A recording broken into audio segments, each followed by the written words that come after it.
Get the Fever healthy, priority one. Caitlin minutes restriction, whatever. The absolute mind-blowingly terrible Yahtzee-like rotations are a goddamn embarrassment to the game of basketball. We're giving Dantas 20-plus minutes just to prove she was worth keeping over Prasad. What the F are we doing here? Yeah, we saw Dantas last night. We saw Van Tooten. Stephanie White just destroyed the Indiana Fever fanbase in the most brutal, undeniable, catastrophic display of coaching malpractice this league has seen all season. Last night, the Fever lost 106-92 against a team they should have beaten. But let me be entirely clear with you, the final score does not even begin to tell the real story. Because while Stephanie White was busy running the most baffling, archaic, soul-crushing rotation scheme in professional basketball, Caitlin Clark, the only player fans around the entire world stay up until 2 a.m., 3 a.m., 4 a.m. to watch, played 2 minutes, sat 7 minutes, played 3 minutes, sat 6 minutes, played 2 minutes at halftime, sat 5 minutes, played 3 minutes, sat 6 minutes, 2 minutes, then benched, 3 minutes, then benched. Over and over and over and over again. Fans in Australia scheduling their entire day around watching Caitlin Clark play basketball. Fans on the West Coast staying up until midnight. Fans on the East Coast rearranging their work schedules. And Stephanie White looked every single one of those people in the eye and said, "We do not care about you. We do not respect your time. We do not respect your investment. And we are going to trot out the most disgusting, vomit-inducing, embarrassing basketball you have ever witnessed, and you are going to sit there and take it." That is what happened last night. That is the undeniable reality, and the fanbase is erupting. Welcome back. This is Hoops Vault, and today we are documenting the exact moment the Indiana Fever fanbase officially gave up on Stephanie White, and why every single ounce of their rage is completely, mathematically, surgically justified. This was like watching the Kelsey Mitchell show. It's all about her never passing the ball and throwing up garbage until she stacks her point total. Such a disappointment. This is what you get when you are focused on culture instead of championships. Stephanie White, I will own this loss. Just kidding. I played CC and we lost. Before I walk you through the fan reactions that are absolutely scorching Stephanie White and the Fever front office right now, I need you to understand something that the establishment does not want you to focus on. This was not just a loss. This was not just a bad game. This was a deliberate, calculated, explicit middle finger to every single person who pays money, invests time, and emotionally supports this franchise. Because here is what Stephanie White decided to do. She load-managed Caitlin Clark on a night when the Fever were supposed to be building momentum, on a night when they had just come off a 10-day break, on a night when Caitlin Clark's back was supposedly healthy enough to play but somehow not healthy enough to play more than 2 or 3 minutes at a time without getting yanked. Let me repeat that so it sinks in. Caitlin Clark has back issues that require rest, back issues that require load management. So what does Stephanie White do? She plays Caitlin for 2 minutes. Benches her for 7, plays her for 3 minutes, benches her for 6, plays her for 2 minutes, benches her for 5. If you have ever had a back injury, if you have ever dealt with any kind of muscle strain or tightness, you know that stopping and starting and stopping and starting and stopping and starting is the absolute worst thing you can do. Your body never gets warm. Your muscles never loosen up. You are constantly cold, constantly tight, constantly at risk of re-injury. And Stephanie White, who is supposed to be a professional coach with decades of experience in this league, looked at that situation and said, yes, this is exactly how we should handle our franchise player. This is coaching malpractice. This is sabotage, and I am going to prove it to you with the receipts. Wild work. This is the worst managed franchise of all time. If an injured player can't give you over 5 minutes of consecutive play, do not play them. Let me walk you through what actually happened in this game, because the people who run the Indiana Fever social media accounts are trying to spin this disaster into something positive. And it is the most fraudulent, gutless, telling thing I have seen from a professional sports organization in months. The Fever lost 106-92. 106-92. A 14-point blowout loss at home after a 10-day break. And what does the Fever social media team post immediately after the game? Kelsey Mitchell, 29 points, 4 rebounds. Kelsey Mitchell rules. Do you know who posts individual player stats after a loss? Losing franchises, losing organizations, losing teams that have absolutely no pride, no shame, no accountability. Winning franchises do not do that. Winning franchises are too embarrassed that they lost to even try to spin anything positive. But the Fever, they are out here celebrating Kelsey Mitchell's 29 points like it means something, like it matters. Kelsey Mitchell played over 30 minutes, and she scored 29 points. Great, fantastic, congratulations Kelsey, you got yours. Meanwhile, Caitlin Clark played 12 total minutes in 2 and 3 minute intervals, never got into any kind of rhythm, and the Fever lost by 14. But sure, let's celebrate Kelsey Mitchell's stat line. Let's pretend like this game was anything other than an absolute embarrassment. The fanbase sees through it, the fanbase is done with it, and the engagement numbers prove it. The Fever posted that Kelsey Mitchell's stat line and it got 380 likes, 380, on a team that is supposed to be one of the most popular franchises in the WNBA because of Caitlin Clark. 380 likes, and 394 comments. You know what that ratio tells you? That tells you the fanbase is not celebrating. The fanbase is roasting them. The fanbase is in the comments section tearing this organization apart, and they have every single right to do it. Get the fever healthy, priority one. Kalen minutes restriction, whatever. The absolute mind-blowingly terrible Yahtzee-like rotations are a goddamn embarrassment to the game of basketball. We're giving Dantas 20-plus minutes just to prove she was worth keeping over Prasad. What the F are we doing here? Yeah, we saw Dantas last night. We saw Van Tooten. Now let me show you the on-court product that Stephanie White trotted out last night, because this is where it gets truly, cosmically, historically embarrassing. I want every single person watching this video to sit with this for a second. The Indiana Fever have a $1 million player in Caitlin Clark. They have an $850,000 player in Monique Billings.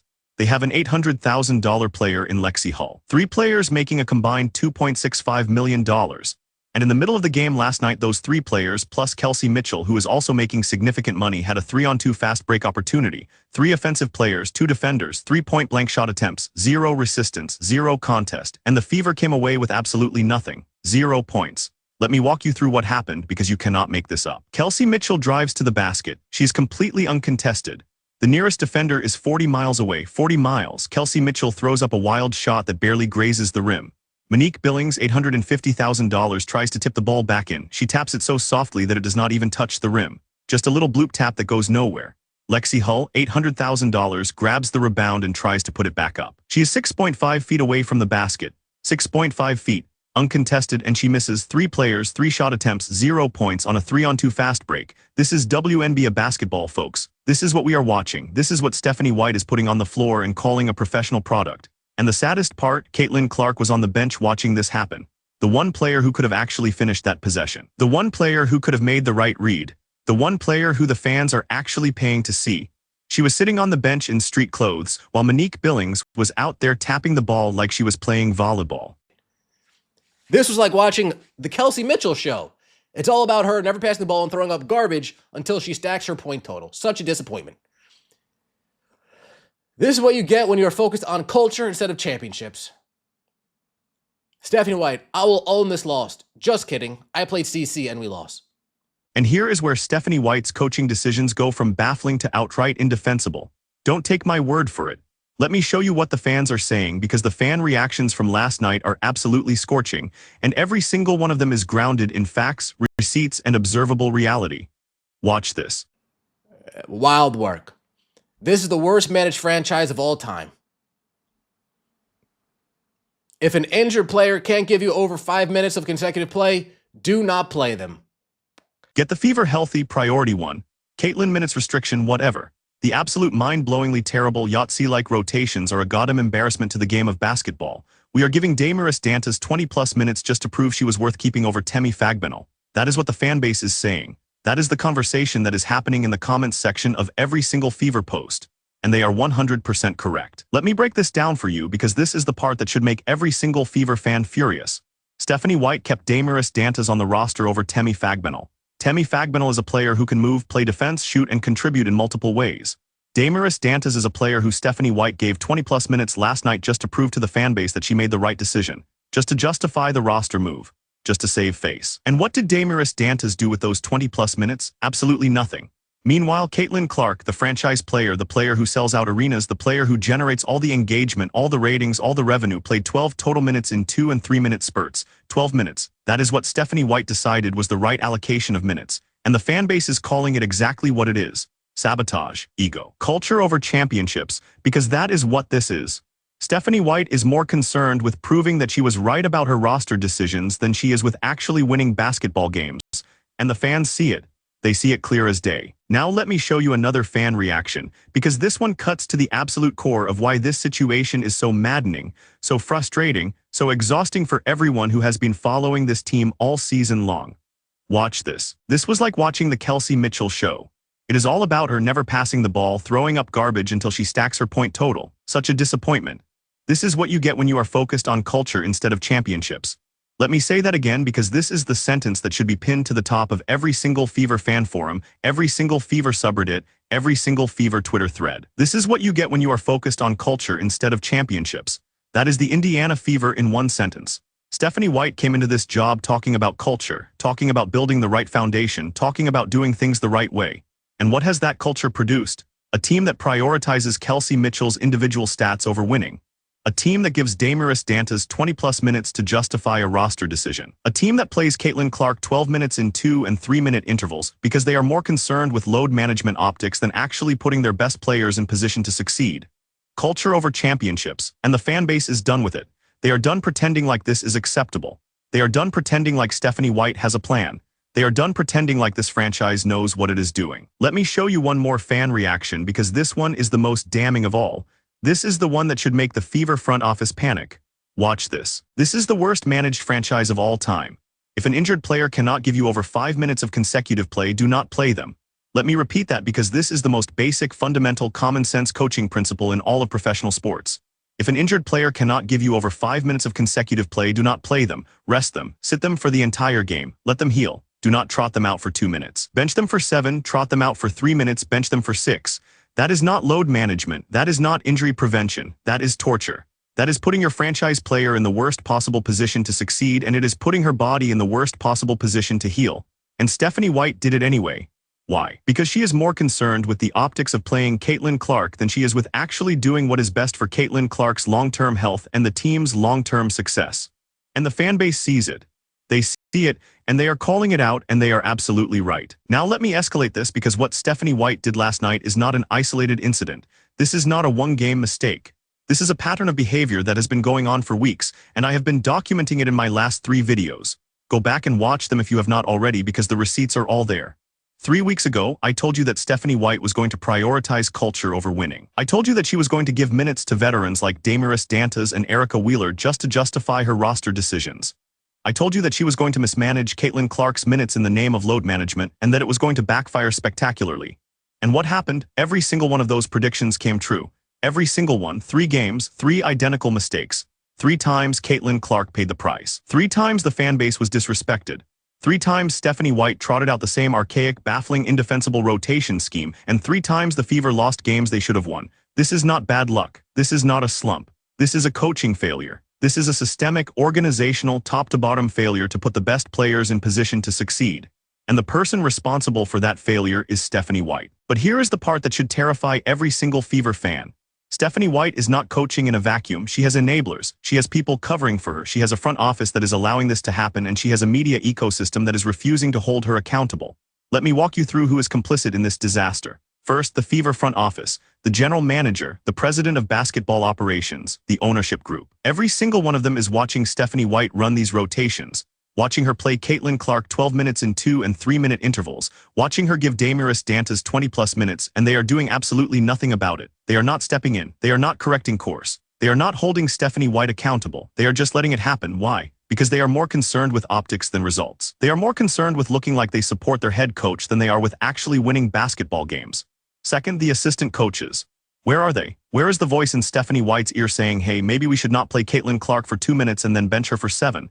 Where is the voice saying, hey, maybe we should not give Damaris Dantas 20-plus minutes when she is contributing nothing? Those voices do not exist, because Stephanie White has surrounded herself with yes men and yes women who are not willing to challenge her. And third, the mainstream media. The beat reporters, the national analysts, the people who are supposed to be holding this franchise accountable. Where are they? They are silent, completely, deafeningly, calculatedly silent, because they do not want to be the ones to say that Stephanie White is failing. They do not want to be the ones to say that the Fever are a disaster. They do not want to be the ones to say that Caitlin Clark is being sabotaged. So they stay quiet and they let it happen, and the fan base suffers. And here is the cost. Here is what Caitlin Clark's prime is being burned for. Caitlin Clark is 22 years old. She is in the first year of what should be a Hall of Fame career. She should be playing 35 minutes a night, running the offense, developing chemistry with her teammates, and putting up stats that cement her legacy as one of the greatest players in WNBA history. Instead, she is playing 12 minutes in 2 and 3-minute intervals. She is watching from the bench while Kelsey Mitchell takes 30-plus shots. She is watching from the bench while Monique Billings and Lexi Hull blow 3-on-2 fast breaks. She is watching from the bench while Stephanie White gives Damaris Dantas 20-plus minutes just to justify a roster decision. That is what Caitlin Clark's rookie season is being wasted on. That is what her prime is being burned for. And the saddest part, Caitlin Clark is not complaining. She is not demanding a trade. She is not going to the media and throwing Stephanie White under the bus. She is being a professional. She is being a teammate. She is doing everything the establishment wants her to do. And Stephanie White is repaying that loyalty by sabotaging her career. Now let me give you the verdict, because this is where I am going to stake 5 predictions, and I want every single person watching this video to come back and check the receipts when I am proven right. Prediction number 1. If Stephanie White is still the head coach of the Indiana Fever by the end of this month, I want every single person to come back and roast me in the comments. I do not think she survives. I think the fanbase revolt is too loud. The losses are piling up too fast, and the front office is going to have no choice but to make a change. Save this clip. Prediction number 2.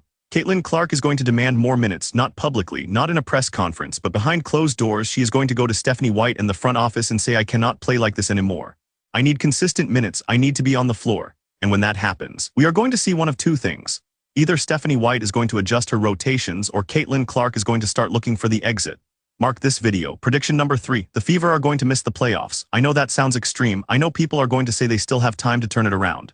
But I am telling you right now, if Stephanie White keeps running these rotations, if she keeps playing Caitlin Clark 12 minutes a game, if she keeps prioritizing culture over championships, this team is not making the postseason. Watch the next 2 weeks. Prediction number 4. The story is going to break wide open when a major national outlet runs the article they are already sitting on. I am talking ESPN. I am talking The Athletic. I am talking one of the big mainstream media outlets that has been silent up until now. They are working on a story right now about Stephanie White's rotations, about the fanbase revolt, about the dysfunction inside the Fever locker room. And when that story drops, it is going to change the entire narrative around this franchise. Save this video. Prediction number 5. The Fever are going to make a trade before the deadline, and it is going to involve either Kelsey Mitchell or one of the veterans that Stephanie White has been prioritizing. Because the front office is going to realize that this roster construction is not working, that the culture-first approach is not producing wins, and they are going to blow it up. And when that trade happens, I want everyone to come back and tell me I called it. 5 predictions, 5 receipts, 5 moments where I am putting my reputation on the line. Let's see how it plays out. And here is the closing emotional beat, because I want to end this video by reminding everyone what Caitlin Clark is capable of when she is actually allowed to play basketball. Caitlin Clark is not just a good player. She is not just a promising rookie. She is a generational talent who is rewriting the record books, who is selling out arenas, who is bringing millions of new fans to the WNBA. She is the reason people in Australia are staying up until 5 a.m. to watch Fever games. She is the reason the Fever went from being an afterthought to being one of the most talked about franchises in professional sports. She is the reason this league is experiencing a ratings boom, a revenue boom, a cultural moment that nobody saw coming. And Stephanie White is wasting it. Stephanie White is taking that generational talent, that once-in-a-lifetime player, and she is playing her 12 minutes a game in 2 and 3-minute intervals. She is benching her while Kelsey Mitchell takes 30-plus shots. She is benching her while Damiris Dantas plays 20-plus minutes. She is benching her while the Fever lose by 14 points at home after a 10-day break. That is what Stephanie White is doing with Caitlin Clark's prime, and the fanbase is done with it. Drop your most honest take in the comments. Is Stephanie White sabotaging Caitlin Clark on purpose, or is she just completely out of her depth as a head coach? Pick a side, defend it, and while you are down there, save this comment. I just predicted that Stephanie White will not be the head coach of the Indiana Fever by the end of this month. If I am right, come back and tell me. If I am wrong, roast me, I will own it. And tag the friend who keeps telling you that Stephanie White is doing a good job, that the Fever just need time to figure it out, that Caitlin Clark's load management is the right call. Tag them, make them watch this video. Make them tell you they still believe it after watching all the receipts I just laid out. And here is what is coming next. Tomorrow, we are going to break down Caitlin Clark's comments on load management, because she finally spoke out about it. And what she said is going to blow your mind. If you are not subscribed, you are going to miss it. Hit the bell. This is Hoops Vault. We will see you in the next video.